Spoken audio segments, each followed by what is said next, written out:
उसने लड़के ने इटली में रहते हुए यहाँ के लड़कों को पैसे देकर और मेरे भाई के हाथ पैर तुड़वा दिए। जब कुछ अज्ञात लोगों ने इस पर जानलेवा हमला किया, जिसके इसके दोनों पैरों में काफ़ी गंभीर चोटें आई है और इसके हाथ में रोड डली हुई है। हमने रिपोर्ट दर्ज करवाई थी FIR, उसको वापस लेने के लिए दबाव बना रहा है वो कि भाई या तो उसको वापस लो वरना तुम्हें और तुम्हारे पूरे परिवार को जान से खत्म कर देंगे। क्या आप भी सरकारी नौकरी का सपना देख रहे हैं? NDA, SSC, bank, Delhi police, हर एग्जाम की तैयारी अब एक ही जगह, क्षेत्र की नंबर 1 बोधायन एकेडमी।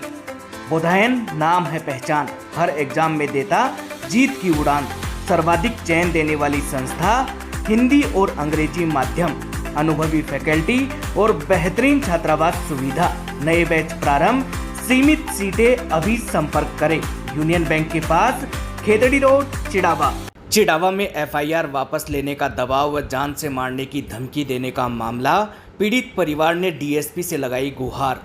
झुंझुनू जिले के चिड़ावा शहर में एक युवक और उसके परिवार को लगातार जान से मारने की धमकियां मिलने का मामला सामने आया है। शुक्रवार को पीड़ित परिवार ने चिड़ावा DSP विकास देंदवाल से मुलाकात कर सुरक्षा और न्याय की मांग की है। पीड़ित परिवार के अनुसार वार्ड नंबर 5 निवासी सचिन सोलंकी के साथ पूर्व में मारपीट की घटना हुई थी। इस मामले में इटली से लौटते ही जतिन सोलंकी को पुलिस ने गिरफ्तार किया था। आरोप है कि जेल से बाहर आने के बाद अब फिर से पीड़ित पक्ष पर FIR वापस लेने का दबाव बनाया जा रहा है और जान से मारने की धमकियां दी जा रही हैं। परिवार का कहना है कि इटली में रह रहे उनके ताऊ के बेटे को भी इंटरनेट कॉलिंग के जरिए लगातार धमकियां मिल रही है।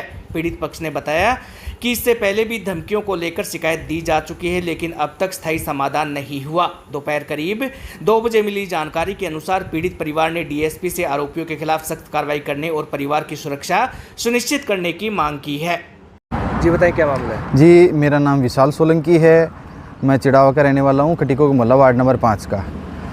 30 जून 2025 को मेरे छोटे भाई के साथ इटली में रह रहे जतिन सोलंकी उर्फ लक्की पुत्र महेंद्र सोलंकी, उसने लड़के ने इटली में रहते हुए यहाँ के लड़कों को पैसे देकर और मेरे भाई के हाथ पैर तुड़वा दिए। जब ये वो दुकान पे जा रहा था, उस वक्त शेख श्रियागिनी देवी गर्ल्स कॉलेज के पीछे कुछ अज्ञात लोगों ने इस पर जानलेवा हमला किया, जिसके इसके दोनों पैरों में काफ़ी गंभीर चोटें आई है और इसके हाथ में रोड डली हुई है।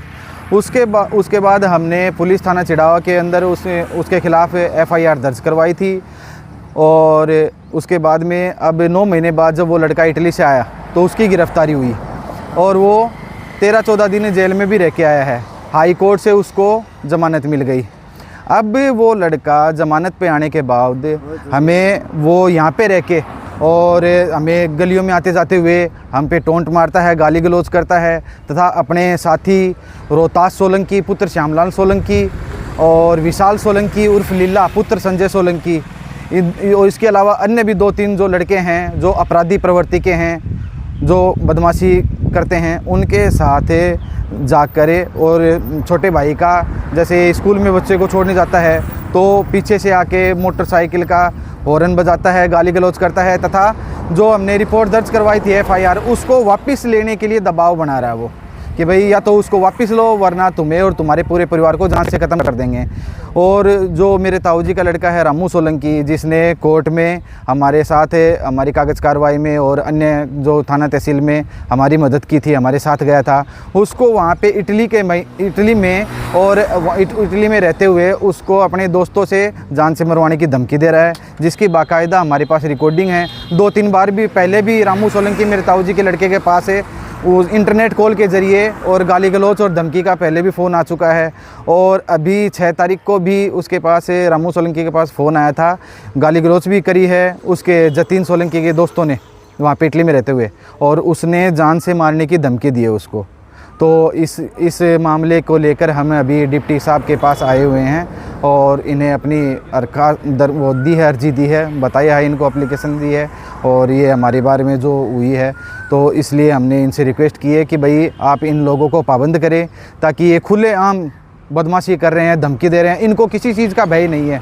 तो आपके चैनल के माध्यम से मैं कहना चाहता हूँ उन लोगों को कि भाई अब जो वो पीठ पीछे से जो कर रहे हैं तो या तो वो उनको कानून का किसी चीज़ का डर नहीं है और हम अब ये चाह रहे हैं कि भाई हम कानूनी प्रक्रिया से काम करें अब डर के माहौल में कितने दिन जिएंगे।